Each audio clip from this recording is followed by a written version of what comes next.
Most newer tools get a handshake. This one gets a baptism in sawdust. And I gave it an ultimatum. Help build your own apartment or sleep on the floor. Let's see how it did.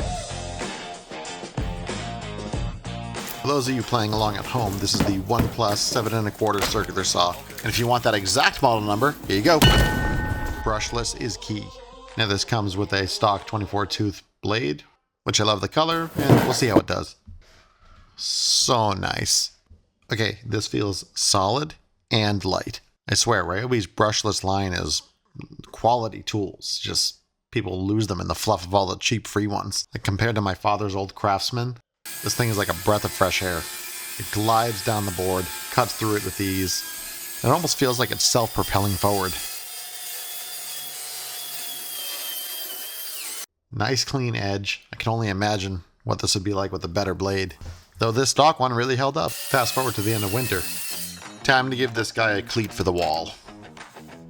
Now I gotta shout out Zach from Bear Mountain Builds. He put together this video called Super Easy French Cleats, and that is one of the videos that really helped me get my French cleats going after I decided I wanted to do them. And when I saw his design for his circular saw, I'm like, oh, I love that. You know, I don't even want to try and do anything better than that. That is just one that I want to have. So, Zach, thank you a bunch. This is total direct inspired from yours, and thank you for that demonstration and idea. So this is set up where you basically make a platform for both sides of the saw blade to go through. Now I've seen some people route a hole through this to get the saw blade to sit, but I've also seen how he did it where he built around it. And that's the way I'm doing it because I want it to look super clean and be a nice little showpiece as well as being functional.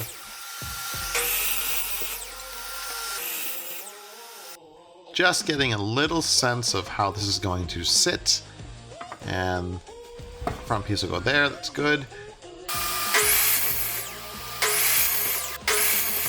So again, building in the slot for the blade to sit in.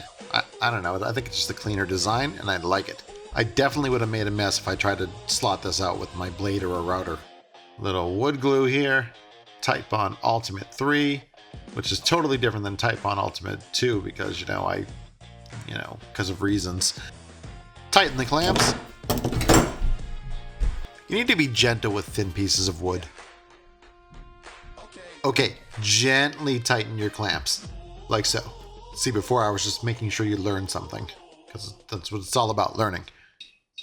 And even though it is Titebond 3, I still want to add a little bit more support on the bottom side of this, so nothing tears apart with gravity and, just being on the cleat. ASMR minute.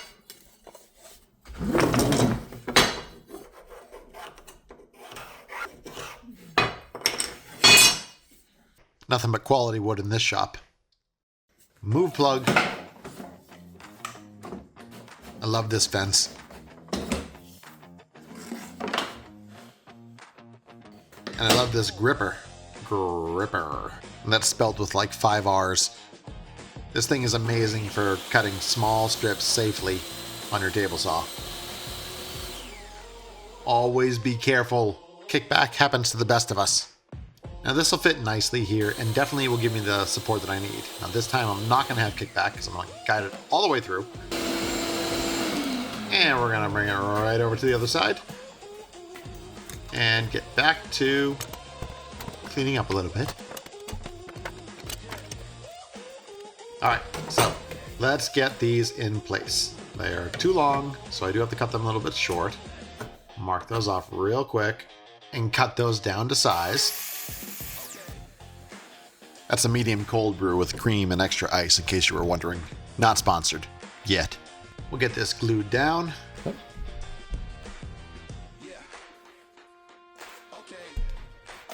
Lock and load.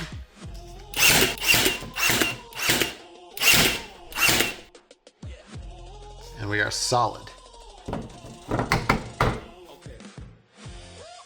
Oh, that is satisfying. Awesome.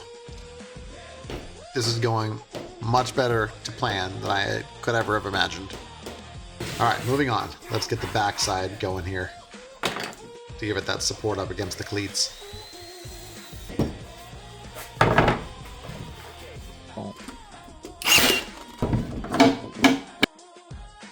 I have to say I love the design of the grain on this piece of plywood. Giant sheet I got, great design. So, cutting the side supports and getting those glued into place and secured.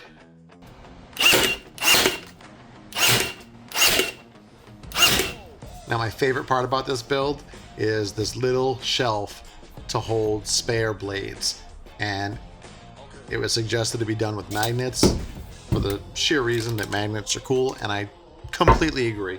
So, get this glued into place.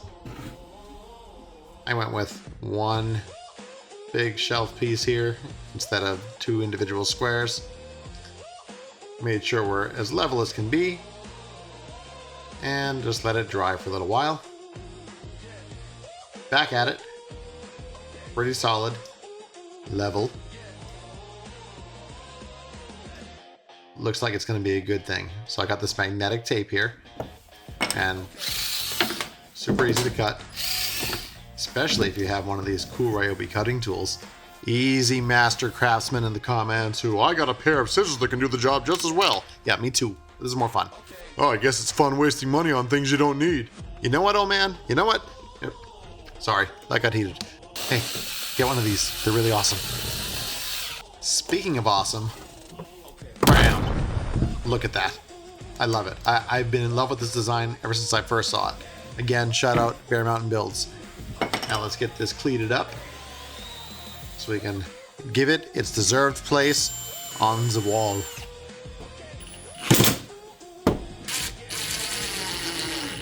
But first a quick sanding, because you know, why go to all this effort if it's going to be all splintery?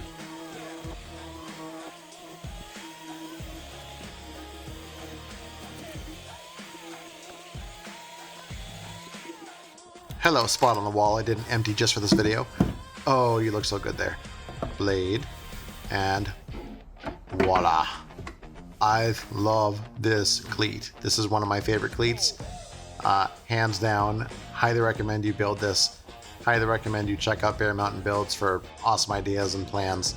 Speaking of awesome, this circular saw is amazing. Don't fall for that whole Black Friday buy one tool get 24 free thing from Ryobi.